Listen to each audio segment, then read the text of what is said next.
The galactic status quo.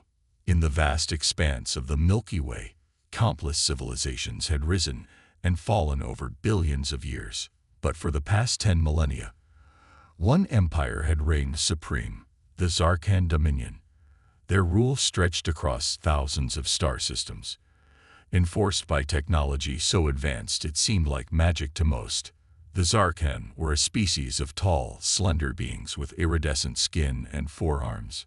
Their homeworld, Zarkara Prime, was a ecumenopolis, a planet-wide city of towering spires and pulsing energy fields. From here, Emperor Xalvor the Eternal governed his vast domain with an iron fist. In the grand throne room of the imperial palace, Xalvor lounged on his crystalline seat, his lower set of arms manipulating a series of holographic displays while his upper arms gestured dramatically as he spoke. Another system brought to heel, another species added to our collection. He purred, his voice a melodious yet chilling sound. Tell me, High Inquisitor Verlox, how did the Centaurians fare against our might? Verlox, a battle-scared veteran with cybernetic enhancements covering half his face, bowed low. They resisted fiercely, my emperor, but their primitive fusion drives were no match for our quantum torpedoes. Their major cities have been razed, and the survivors are being processed for integration into our labor force. Xalvor's 4 eyes, each a different color, gleamed with satisfaction. Excellent. And what of their vaunted psychic abilities? Had hopes they might prove useful. Unfortunately, sire, their talents were greatly exaggerated, Verlox replied. They could barely lift a pebble, let alone pose any real threat to our psi-shielded troops. The Emperor waved a dismissive hand. Pity. I had hoped for a challenge. It seems this galaxy holds few surprises left for us. Little did Xalvor know, but at that very moment, on the outer fringes of Zarkan space, a routine patrol ship was about to make a discovery that would shake the foundations of the Empire. Aboard the Zarkan cruiser Nebulous Fang, Captain Zera peered at the sensor readouts with growing confusion. Ensign, verify these readings. Are you certain we're seeing this correctly? The young ensign, fresh from the Imperial Academy, triple-checked the data. Confirmed, Captain. We're detecting radio waves and primitive electromagnetic emissions from the third planet of this unremarkable yellow star. Zera's tendrils twitched with excitement. Impossible. Our star charts show no sentient life in this sector. How could we have missed this? As the Nebulous Fang cautiously approached the blue-green world, the crew watched in fascination. Billions of life signs registered on their scanners, along with clear signs of a rapidly advancing civilization.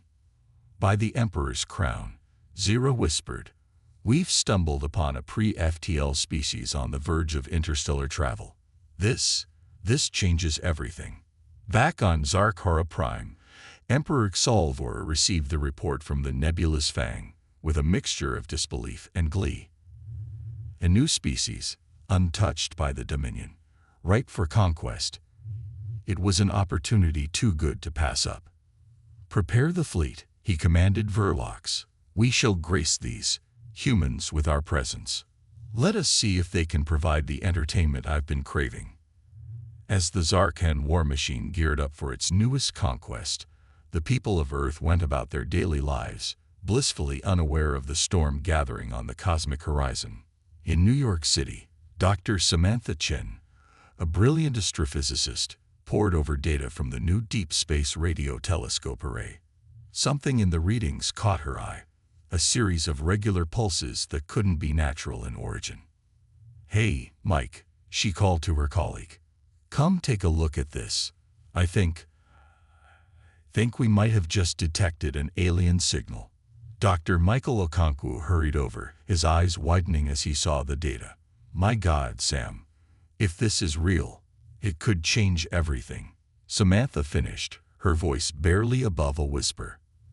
As the two scientists began analyzing the signal, trying to decipher its meaning, they had no idea that they were looking at the communications of the Zarkan invasion fleet, already on its way to Earth. Elsewhere, in a top-secret military facility deep beneath the Rocky Mountains, General Laura Harrison received an urgent call from NORAD. "Nam, we're detecting multiple objects entering the solar system at impossible speeds. They're headed straight for Earth." The grizzled veteran felt a chill run down her spine. She had trained all her life for this moment. But now that it was here, she found herself momentarily frozen. Shaking off the paralysis, she barked out orders. "Sound the alarm. Get me the president, the Joint Chiefs, everyone. It looks like first contact is about to happen, and I've got a bad feeling it won't be friendly."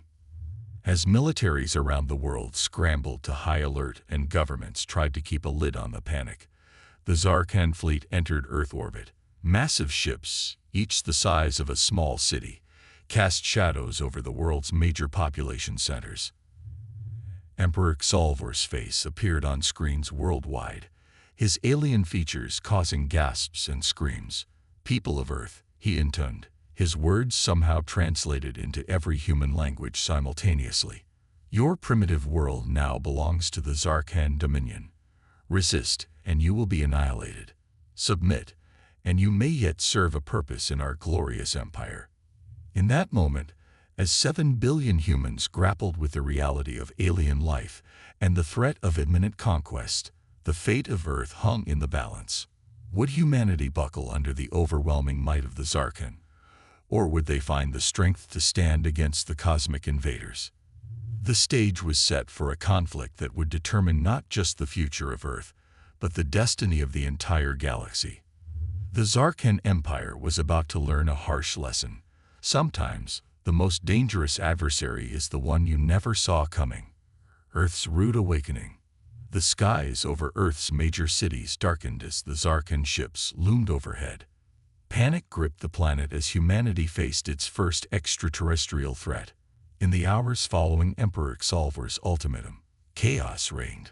World leaders scrambled to formulate a response. In Washington, D.C., President Elena Rodriguez stood before a hastily assembled war cabinet, her face etched with determination. "Ladies and gentlemen, we face the greatest threat in human history," she declared. "But we will not go quietly into the night. Humanity has faced extinction-level events before, and we've always found a way to survive. Today, we stand united against this cosmic invasion." As she spoke, reports flooded in from around the globe. The Zarkhan had begun their assault, targeting military installations and communication hubs with pinpoint accuracy. Their energy weapons sliced through Earth's most advanced defenses like a hot knife through butter. In orbit, astronaut Commander John Chen watched in horror from the International Space Station as blue-green beams lanced down from the alien ships, leaving destruction in their wake. "Houston, are you seeing this?" he radioed, his voice tight with emotion. But there was no response. The Zarkhan had knocked out most of Earth's satellite networks in their opening salvo. Back on the ground, Dr. Samantha Chen and Dr. Michael Okonkwo worked feverishly to decipher the alien signals they detected. As explosions rocked their New York research facility, a breakthrough came. "Mike, look at this," Samantha exclaimed. "The Zarkhan communications. They're using a quantum entanglement system, but there's a pattern to it. I think we might be able to hack their network." Michael's eyes widened. "If we can do that, we might stand a chance, but we need to get this information to the military, fast." As they prepared to evacuate with their crucial data, a Zarkhan ground force burst into the lab. Towering alien soldiers, clad in shimmering armor, raised their weapons. "Surrender, humans," their leader hissed. "Your primitive minds now belong to the Dominion." But Samantha and Michael weren't going down without a fight. In a desperate move, Michael overloaded the lab's experimental particle accelerator, causing a localized EMP burst. The Zarkhan troops crumpled, their advanced tech momentarily disabled. "Run!" Michael shouted, grabbing the data drives in Samantha's hand. They fled into the chaos of the New York streets, determined to deliver their discovery to those who could use it. Meanwhile, in the skies over London, RAF pilot Sarah O'Connor engaged in a desperate dogfight with Zarkhan fighters. Her Typhoon jet was hopelessly outclassed, but Sarah's skill and determination kept her alive where others had fallen. "Come on, you alien bastards," she muttered, pulling a high G-turn that would have crushed a lesser pilot. Her missiles found their mark, sending a Zarkhan ship spiraling into the Thames. But for every small victory, the humans suffered devastating losses. Across the planet, pockets of resistance formed.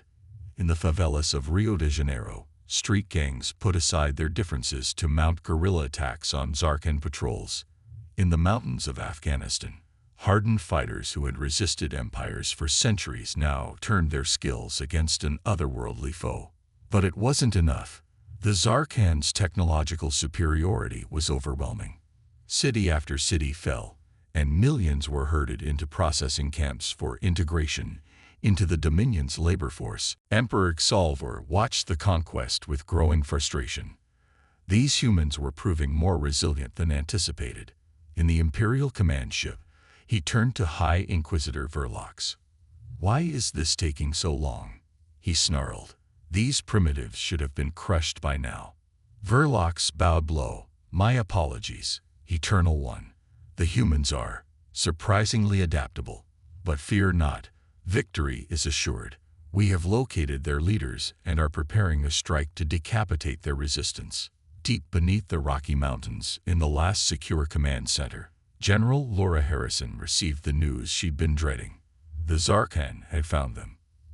"Evacuate the President and the Joint Chiefs," she ordered. "I'll stay behind to coordinate the counterattack." As alarms blared and personnel rushed to escape, Harrison turned to her second-in-command. "Major, it's been an honor. Make sure this gets to our people in the field." She handed over a data drive. "It's our last hope." The bunker shook as Zarkhan weapons began to penetrate its defenses. Harrison sat at her command console, a picture of her family in one hand and her sidearm in the other. She would not be taken alive. But even as all seemed lost, a spark of hope ignited. In a hidden facility in the Australian outback, a team of international scientists led by Dr. Arav Patel made a breakthrough that would change the course of the war. "We've done it," Arav breathed, looking at the shimmering force field surrounding their lab. "We've reverse-engineered their shield technology. Now we can fight back." As news of this development spread through the remains of human communication networks, a renewed sense of determination swept through the resistance. Humanity had suffered grievous wounds, but they were not beaten yet. In the rubble-strewn streets of Paris, resistance leader Marie Dubois received the encrypted message. A smile played on her lips as she turned to her ragtag group of fighters. "My friends," she said, her voice filled with fierce hope, "the tide is about to turn. Vive la resistance!" As the first month of the invasion drew to a close, both sides prepared for the next phase of the war. The Zarkhan, confident in their superior numbers and technology, planned to crush the last vestiges of human resistance. But they had underestimated the human spirit. Battered but unbroken, the people of Earth steeled themselves for the fight of their lives. In labs, in hidden bases, and in the hearts of every free human, a fire burned, a determination not just to survive, but to take the fight back to the stars. The Zarkhan had awoken a sleeping giant, and now that giant was ready to strike back. The birth of the Terran Alliance. As the smoke cleared from the initial Zarkhan assault, the remnants of humanity began to rally. In hidden bunkers, makeshift camps, and underground facilities across the globe, survivors came together with a singular purpose: to reclaim their world. Dr. Samantha Chen and Dr. Michael Okonkwo, having narrowly escaped New York, finally made contact with the resistance. Their breakthrough in understanding Zarkhan communications proved invaluable. In a secret facility beneath the ruins of Geneva, they worked tirelessly with an international team of scientists and hackers. "If we can crack their quantum encryption," Samantha explained to the assembled leaders, "we can not only eavesdrop on their plans, but potentially disrupt their entire command structure. Michael nodded, adding, and with Dr. Patel's advancements in shield technology, we might just have a fighting chance. As the scientists worked, a new form of government began to take shape. With many world leaders lost in the initial attack, those who remained realized the old divisions of nation-states no longer mattered. Humanity needed to stand united. In a secure video conference that spanned the globe, the Terran Alliance was born. President Rodriguez, having survived the attack on Washington, addressed the coalition. "We are no longer Americans, Russians, Chinese, or European," she declared, her voice firm despite the exhaustion evident on her face. "From this day forward, we are Terrans, united in our struggle, united in our resolve to reclaim our home." The formation of the Terran Alliance marked a turning point.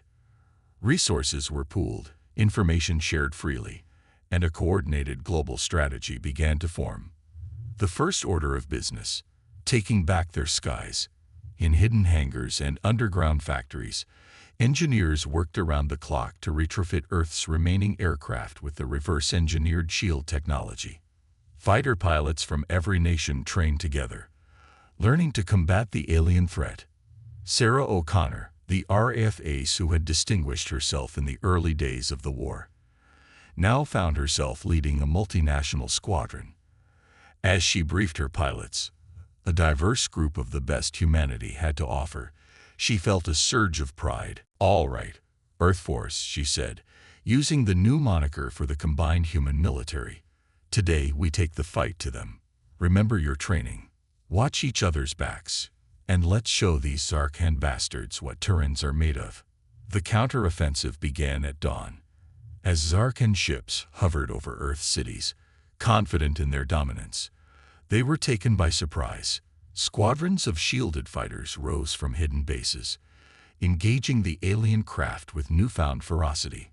In orbit, the crew of the International Space Station, led by Commander John Chen, had spent weeks playing dead, conserving resources and gathering intel. Now, they sprang into action, using the station's robotic arms and some ingenious repurposing of scientific equipment. They managed to capture a small Zarkhan scout ship. "Houston, Moonbase, anyone receiving?" John radioed, hoping the newly established quantum communication network was operational. "This is ISS. We've got ourselves a prize. Requesting immediate extraction and research team." Over. The capture of Zarkhan technology intact was a massive boon to the Terran Alliance. As the ship was carefully brought down to a secure facility, Dr. Araf Patel could hardly contain his excitement. "This is incredible," he marveled, running his hands over the alien alloys. "With this, we can learn so much about their propulsion systems, their weapons. We might even be able to reverse-engineer their FTL drive." But the Zarkhan were not about to give up their prize easily. As news of human victory spread, Emperor Xalvor flew into a rage. "Impossible," he roared, his forearms lashing out, sending holograms scattering.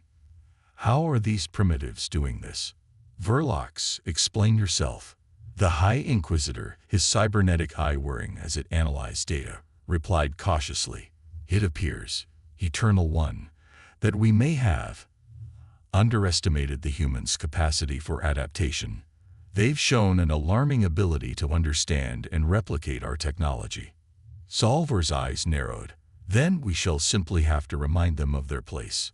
Prepare the Worldbreaker. It's time to show these upstart apes the true might of the Zarkhan Dominion." As the Zarkhan prepared their ultimate weapon, the Terran Alliance continued to make strides. In laboratories around the world, scientists worked feverishly to integrate alien tech with human ingenuity. Marie Dubois, now a key figure in the European resistance, led a daring raid on a Zarkhan processing camp outside of Berlin. As the last prisoners were freed, she turned to see a familiar face. "General Harrison," she gasped, helping the battered but unbowed American to her feet. "We thought you were lost." Laura Harrison managed a grim smile. "Can't get rid of me that easily. Now, let's get back to base." Here we've got a war to win.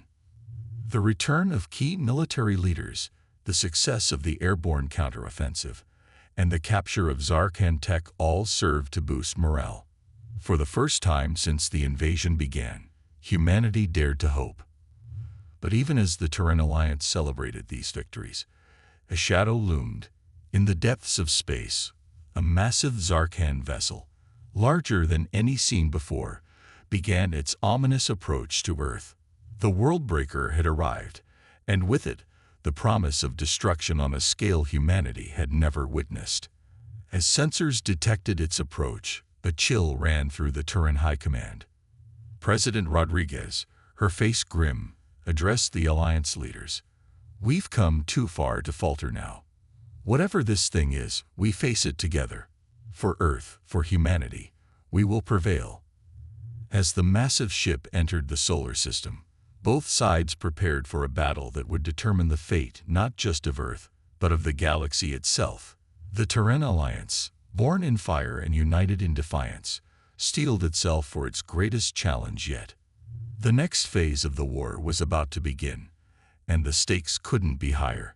Humanity's resilience was about to be tested like never before. Turning the tides of war, the Worldbreaker's arrival cast a pall over Earth's hard-won victories. As the massive Zarkhan vessel entered the solar system, its sheer size defied belief. Larger than Earth's moon, it blotted out the stars as it approached. In the Terran Alliance's main command center, hastily established in the abandoned NORAD complex, leaders watched with growing dread. "My God," whispered President Rodriguez, "how do we fight something like that?" General Harrison, her face set in grim determination, stepped forward. "The same way we fought everything else they've thrown at us. Together, with everything we've got." As the Worldbreaker approached, the Terran Alliance unleashed every weapon in their arsenal. Swarms of fighter craft, now equipped with reverse-engineered Zarkhan shields and weapons, engaged the massive ship. Ground-based ion cannons, built from captured alien tech, fired ceaselessly. But the Worldbreaker lived up to its name. Its primary weapon, a gravitational distortion beam, tore through Earth's defenses like paper. Entire cities were ripped from the ground, mountains crumbled, and oceans boiled.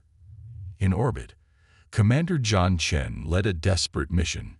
Using the captured Zarkhan scout ship, he and a hand-picked crew attempted to infiltrate the Worldbreaker. "This is madness," muttered Sarah O'Connor, now part of Chen's team. "But I suppose madness is all we have left." As they approached the colossal vessel, Dr. Samantha Chen's voice crackled over the com. "John, Sarah, we've managed to crack more of their encryption. There's a weak point in the Worldbreaker's shields. Sending coordinates now." The information came just in time. As the scout ship slipped through the momentary gap in the Worldbreaker's defenses, Earth's resistance faced its darkest hour. Emperor Xalvor, watching the battle from his command throne, allowed himself a cruel smile. "You see, Verlox, this is the might of the Zarkhan. These humans will be but a memory, a cautionary tale for any who dare resist us." But even as he spoke, alarms blared throughout the Worldbreaker. John Chen and his team had reached the ship's central power core. "My God," John breathed, looking at the swirling vortex of energy before them. "It's like a miniature black hole." Sarah nodded grimly. "Well then, let's send these bastards into it." As they worked to overload the core, Earth's forces rallied for one final push. Dr. Arav Patel, working with a global team of scientists, had made a breakthrough. "It's not just a weapon," he explained hurriedly to the Alliance leadership. "The Worldbreaker is terraforming technology. They're not just destroying Earth, they're reshaping it to suit Zarkhan physiology." This revelation spurred the Alliance to desperate action. Using the quantum communication network, they coordinated a global counterattack. Every remaining weapon, every bit of reverse-engineered tech, was brought to bear. Inside the Worldbreaker, John and Sarah fought a running battle against Zarkhan security forces. As they reached the main reactor, John turned to Sarah. You know this is a one-way trip, right? Sarah managed a grim smile. Wouldn't miss it for the world, Commander. As they initiated the overload sequence, the Worldbreaker began to shudder. On Earth, the Alliance watched in awe as the massive ship began to break apart. Emperor Xalvor, his composure finally breaking, roared in disbelief. Impossible. We are the Zarkhan. We cannot be defeated by primitives. But defeated they were. As the Worldbreaker imploded, torn apart by its own incredible energies, a cheer went up from every corner of Earth. The Zarkhan invasion force, leaderless and demoralized, began to retreat. The battle was won, but at a terrible cost. Earth lay in ruins, its population decimated, its ecosystems forever altered by alien weaponry. And somewhere in the darkness of space, the heroes who had turned the tide had made the ultimate sacrifice. As the dust settled and the skies cleared, humanity faced its greatest challenge yet, rebuilding their shattered world. Part 5. New dawn for the galaxy. In the years following the Zarkhan defeat, Earth underwent a transformation. The Terran Alliance, forged in war, now turned its united effort to reconstruction. Cities were rebuilt, incorporating the best of human and Zarkhan technology. The alien terraforming effects, once a threat, were carefully managed to restore damaged ecosystems. Dr. Samantha Chen, now leading Earth's premier research institution, stood before a gathering of global leaders. We've only begun to scratch the surface of Zarkhan technology, she explained, but what we've learned has opened up the galaxy to us. Indeed, humanity's leap forward had been staggering. Advances in medicine had extended the human lifespan and cured countless diseases. Clean, limitless energy powered their resurrection. And perhaps most importantly, the secrets of faster-than-light travel were unlocked. President Rodriguez, her hair now gray but her eyes still sharp, addressed the United Earth Parliament. "We have survived our trial by fire," she declared. "Now, we have a choice to make. Do we remain here, safe on our recovering world? Or do we reach for the stars, carrying the torch of freedom to other oppressed worlds?" The decision was unanimous. Earth would no longer be a victim of galactic politics. It would be a player. The first Terran starships, reverse-engineered from Zarkhan designs, but distinctly human in their aesthetics, set out to explore the cosmos. They carried with them a message of hope and an offer of alliance to any world suffering under the Zarkhan yoke. On a distant planet, a group of aliens watched in awe as a Terran ship descended from the sky. As the ramp lowered, they tensed, expecting another harsh overlord. Instead, they saw beings not unlike themselves, extending hands in friendship. Captain Maria Ruiz, daughter of resistance fighters, stepped forward. "We come in peace," she said, the universal translator conveying her words. "And we come with an offer of freedom." Word spread quickly through the galaxy. Humans, the species that had broken the Zarkhan dominion, were offering protection and alliance. Worlds that had suffered for millennia under alien rule saw a glimmer of hope. Back on Earth, in a solemn ceremony, a monument was unveiled. A great spire that reached to the skies, built from the remnants of the Worldbreaker. At its base, a simple inscription: "To those who gave everything so that humanity might reach the stars, we will never forget." As Earth's influence grew, so did its responsibilities. The Terran Alliance became the core of a new galactic federation, one built on principles of mutual respect and cooperation. Ships that once carried weapons of war now transported aid and knowledge to worlds in need. But the galaxy was vast, and not all welcomed humanity's rise. In the shadows of distant nebulae, remnants of the Zarkhan plotted their revenge. Other, older empires watched the upstart humans with mixed feelings of admiration and concern. Yet for now, a new era of peace and exploration had dawned. Humanity, tested by fire and tempered by adversity, stood ready to face whatever challenges the universe might bring. As the first generation born after the invasion came of age, They looked to the stars not with fear, but with wonder and excitement. The galaxy was vast, full of mysteries and marvels, dangers and opportunities. And humanity, once confined to a single fragile world, now stood at the threshold of a grand cosmic adventure.